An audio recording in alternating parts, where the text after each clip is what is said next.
How's it going, everybody? You know who it is here. Today I'm going to be doing a video that I've wanted to do for a little while, where I've just picked out 11 of my favourite metal albums from my collection.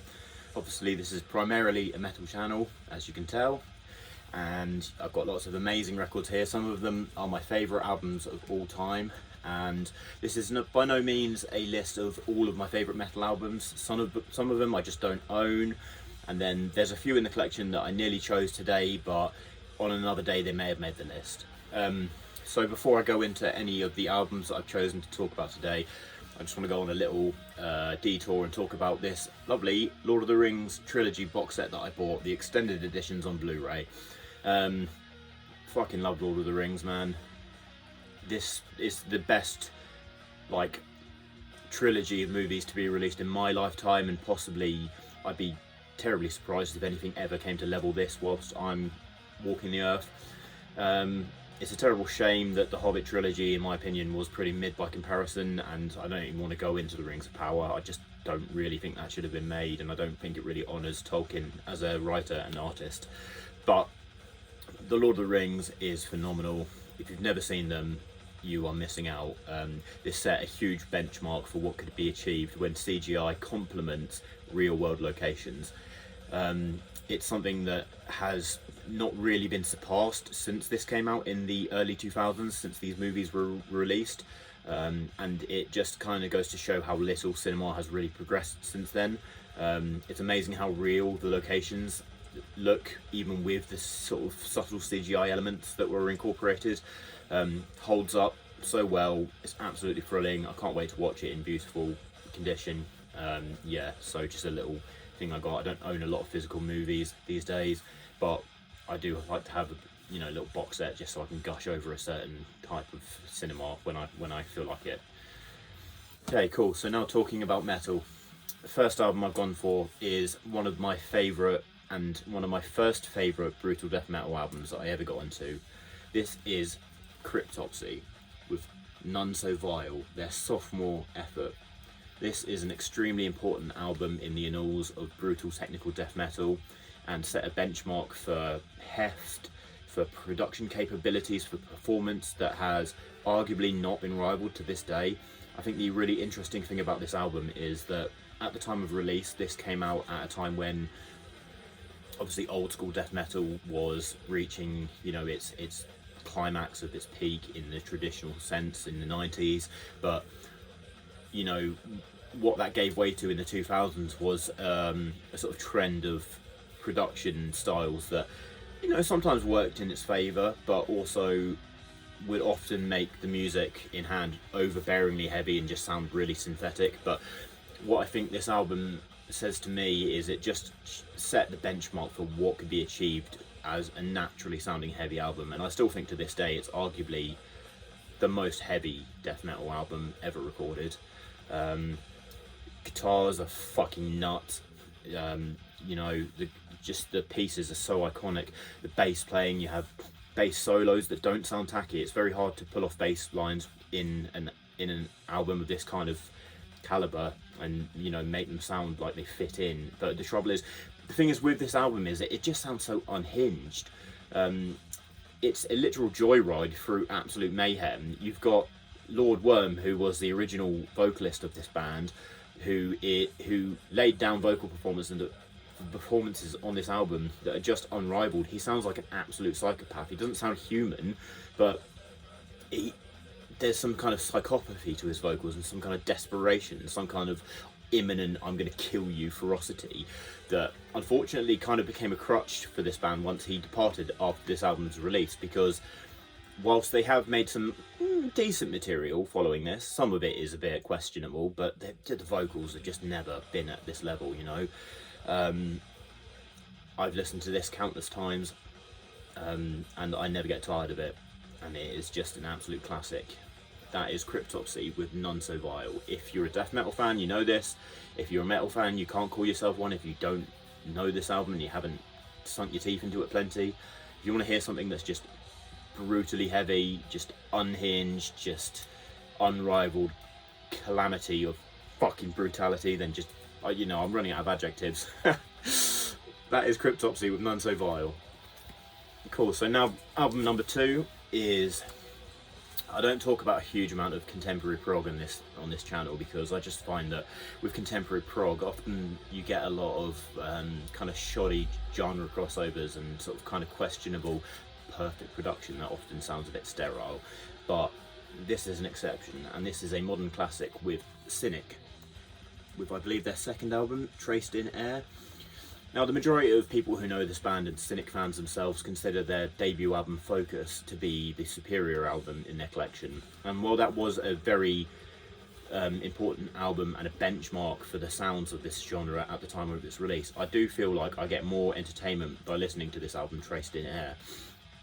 Now, some of the tracks on this album almost feel like you're listening to a kind of lost chapter in a kind of Christian or other religion, you know, sort of text from, you know, maybe the Bible. You've got the song Adam's Murmur, where during the chorus you're having this really ethereal, almost electronic sounding instrumentation that is complemented by these lyrics where the vocalist is talking about a Sanskrit alphabet, an unholy apple tree. So there's obviously some kind of religious elements going on there, but I love the way this album opens. You know, it just sort of builds from almost nothingness, and you just hear something almost like a sort of a kind of confused chaos coming over this horizon of music that gives way to the space for this, which is the opening track after the intro, which features some of the most hyper energetic guitar playing that was released around this time, and it's just such an iconic album. Evolutionary Sleeper is the following track, which again is just another really cool kind of cold sounding track that is just really curious, and I just think this album's absolutely beautiful. I think the production is amazing, all the performances are phenomenal. I think, you know, it'd be great if more prog rock bands would just take note of this sort of approach, but not plagiarise it, but just take note of the absolute tastefulness that went into this record. So yeah, that's Cynic with Traced in Air. An album not, sorry, next one is going to be from a band that I've been listening to again a lot lately, and this is one of my all-time favourite artists. This is the technical death metal pioneering Egyptian genius Nile. Brainchild of George Callias, of course Carl Sanders, Dallas Toller Wade, a revolving cast of bassists and other artists. Nile have got an incredible back catalogue. They haven't got a weak album. They've got albums that are stronger than others, but they haven't got an album that I consider to be flat out bad, because there are very, very few artists across the whole of popular music that have put enough, this much effort into their product as Nile have. This is their 2005 masterpiece. I consider it, in a lot of respects, their best album. You know, I think there are other albums that do certain things better. I find that the previous album, you know, the Egyptian sort of riffing sometimes is a bit more iconic for the sound, but I think that the production on this one is perfect for what they were aiming for. It's absolutely crushing, but it doesn't give you the modern overproduction that you get from a lot of recent Nile releases. George Callias' drumming is some of the most amazing drumming you'll ever hear on any metal album, as well as the guitar playing. I love the absolutely ridiculous and overindulgent and masturbatory extended guitar solo on the opening track, Cast Down the Heretic, which I love how the album opens with this sort of Egyptian Middle Eastern sounding string playing, and then just goes into Cast Down the Heretic, which is just such a brutal fucking song. It's unrelenting. This band is so heavy like few bands really are, and that they really use that to their favour to really create this image of this sort of underworld-esque ancient Egypt. And if you want to know quite how much effort goes into a Nile album, just read the liner notes. So what you're seeing here is the description for every song, and when you read them, you really do understand the amount of effort that has gone into the research and the thought behind every track, and the fact that, you know, while it is excellent to read on this album, this is on every Nile album. You know, the thought process and the concept behind the songs is something that I can't fault them for throughout their career. But this is a really, really amazing classic for the genre. This is Nile with Annihilation of the Wicked. I'm going to talk about black metal more post-black metal album now, very briefly, because if you've watched my channel, the debut video on my channel, I talked about a box set that I got from this artist. This is Altar of Plagues with Teeth, Glory and Injury. This to this day is still my favourite post-black metal album. It is by the Irish group, and well, I mean, just as time goes on, this just doesn't let up for me.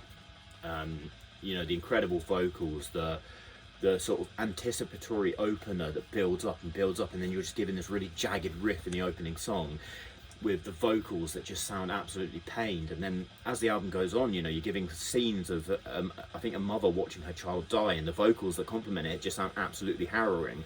You know, that some of the vocals in this album can go toe to toe with the absolute best that the genre of black metal has ever put out. And in the back end of the album, you're given some sort of post-rock lead guitars that kind of sound like something that, you know, rising from the ashes. You've gone through all this torment, but then it comes out triumphant at the end.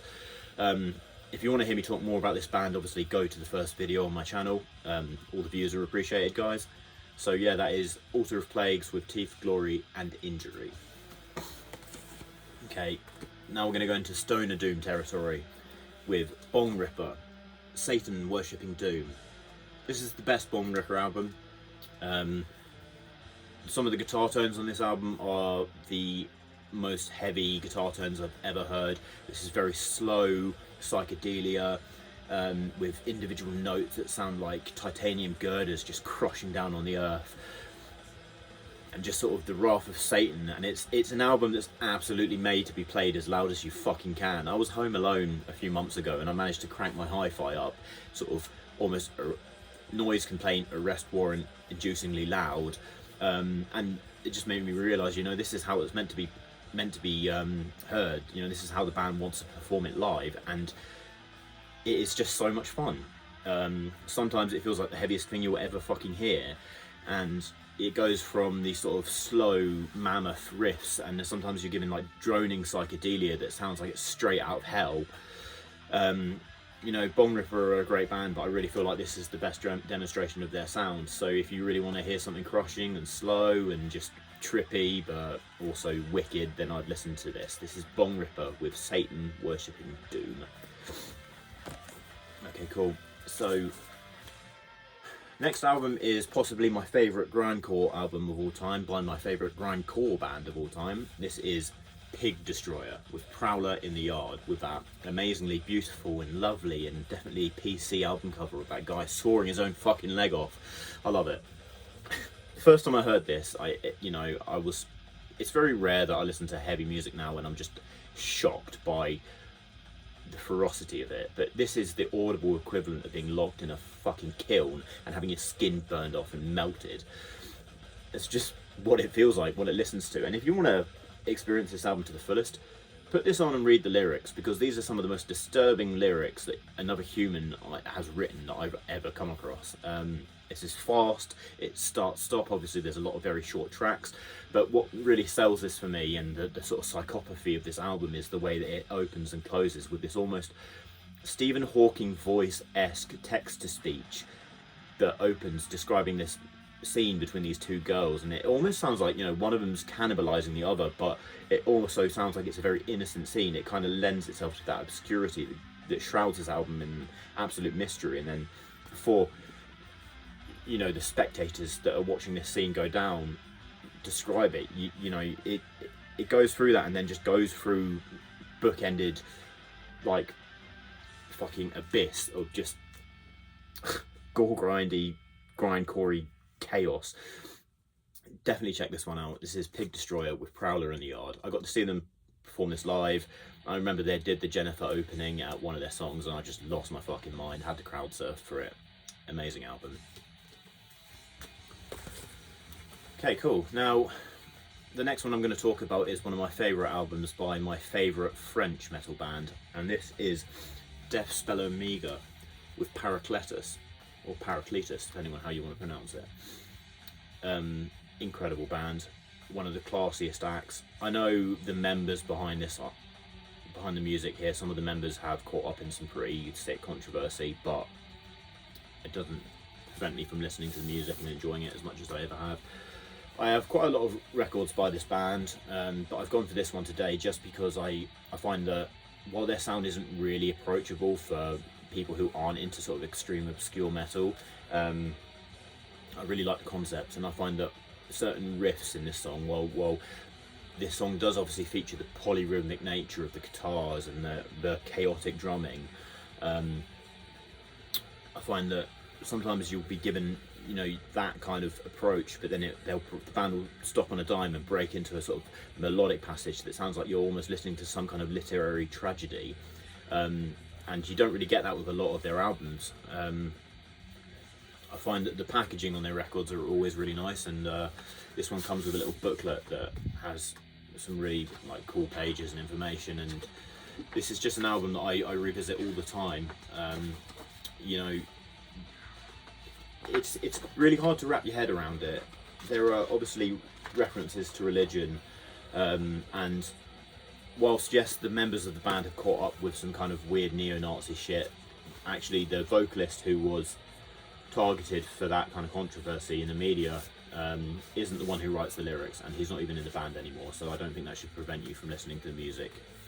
I mean, some people might be put off, but anyway, I digress. This is Deathspell Omega with Paracletus. There are a lot of albums by this band I could have included in this list because their back catalogue is so consistent and they've not released a bad album. Like I said with Nile, you know, Nile have released not a bad album, but I think they've got one or two albums that I wouldn't consider great. But with every Deathspell, everything I've ever heard by this band has been great. All killer, no filler. This is black metal, avant-garde black metal out of France.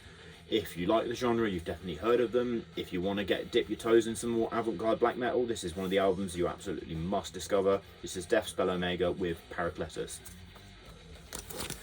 Okay, cool then. Moving on to Italy now, we have got a more recent release, which is, so far in my opinion, one of the absolute best albums to come out in this decade, and that is Ad Nauseam with Imperceptible Impulse. Now, this is like if you took the sounds of Deathspell Omega, gave them Tren and a fucking range of steroids, and then you went caving with them, but then the cave closed in. It sounds extremely claustrophobic. There is so much chaos going on in the instrumentation. This isn't, you know, avant-garde black metal. This is kind of avant-garde technical black and death metal.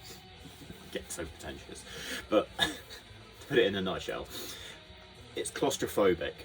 The sounds of this album, you know, like I just said with the caving reference, it sounds like it's closing in on you, but one thing that really amazes me is the vocals. I love the variation, the very subtle changes in the shifts of the inflection, and the sudden shift in mood towards the end of this album where you're given this slightly jazzy chord progression that just closes the album off, that just leaves it with this sort of mystique that is just really fantastic. I didn't know about this band prior to this album, but this is phenomenal, and I can't wait to see what they do next. I'm really hoping that whatever comes next is just as good, if not better.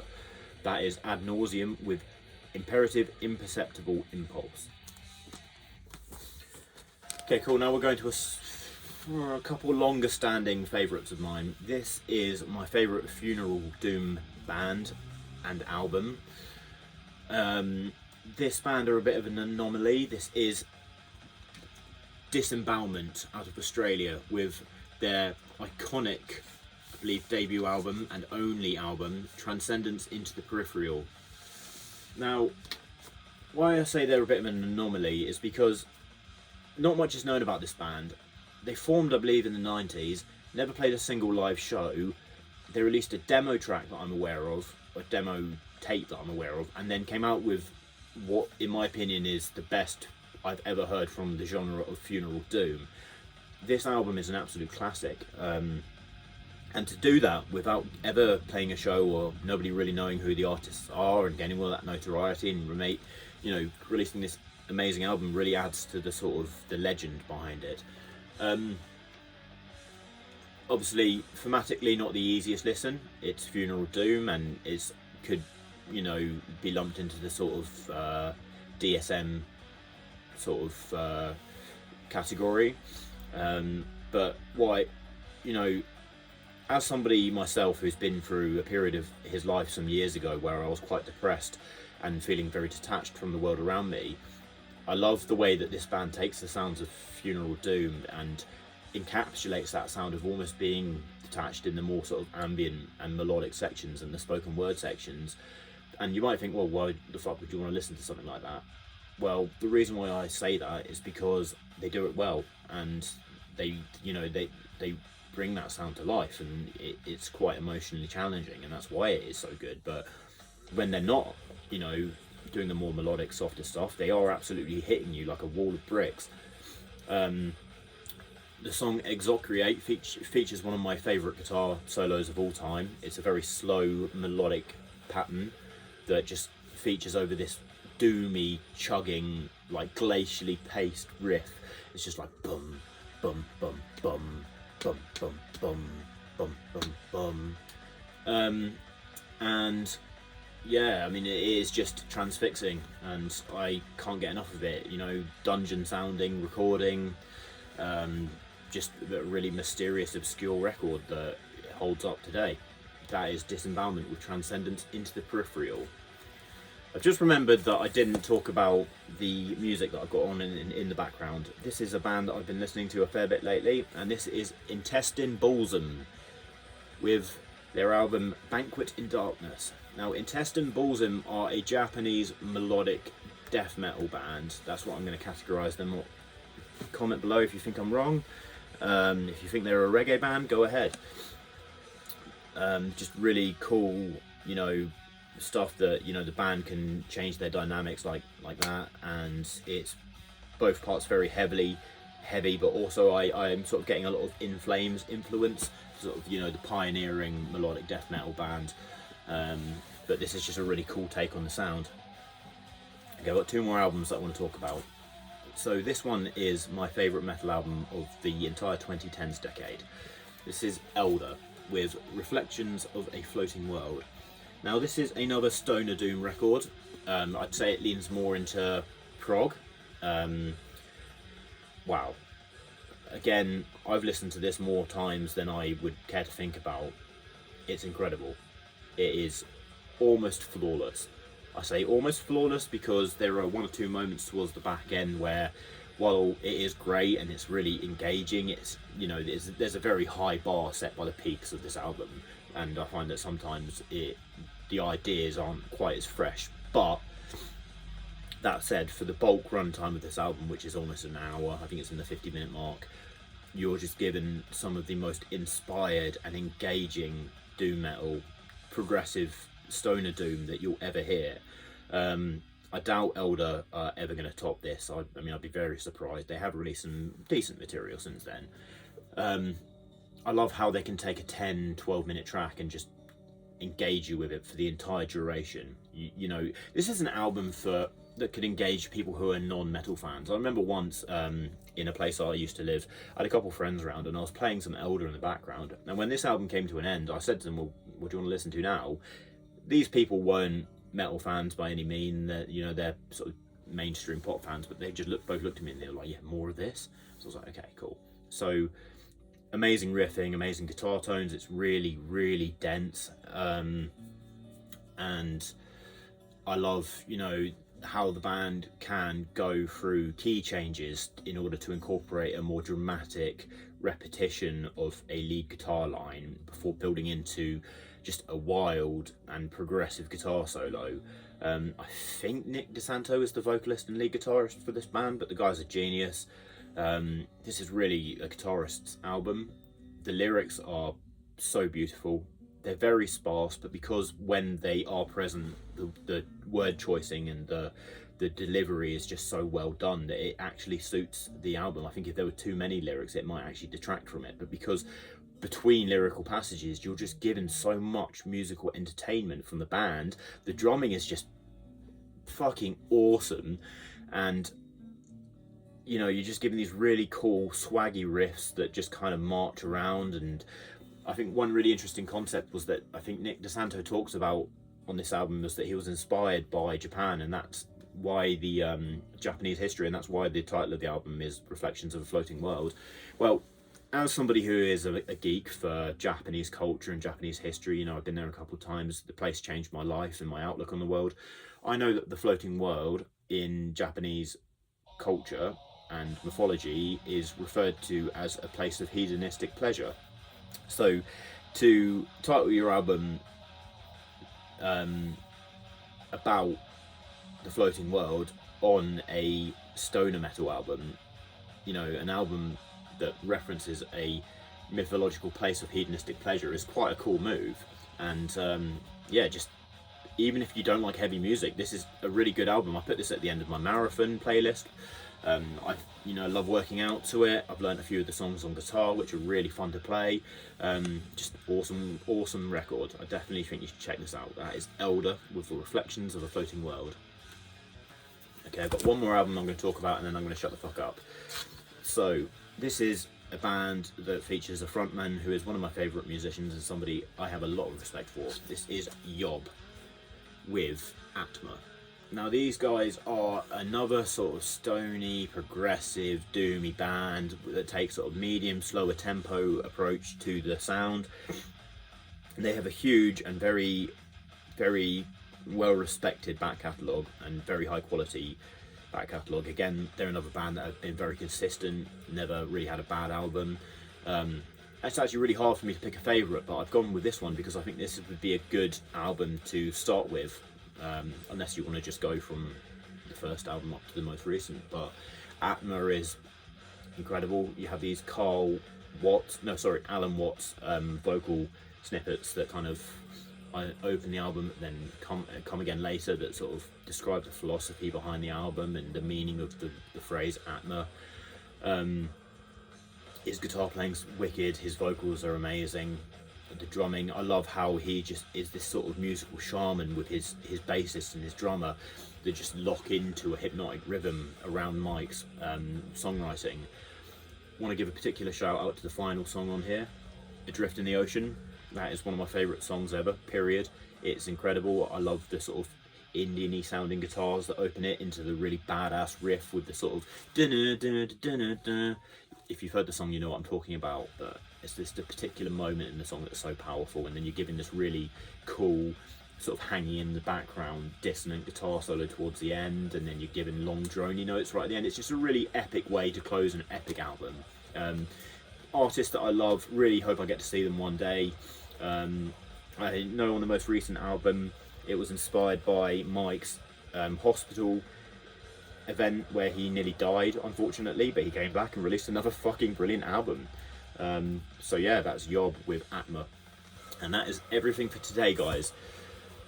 As always, if you like the channel and you like the shit that I talk about and you just, want to see more of it, hit the like button, hit subscribe, click on my videos. Every little thing helps. The YouTube algorithm isn't very kind to aspiring creators like myself. Stay tuned for more videos, guys. I can't wait to film some more for you guys. Alright, thank you. You know who it is.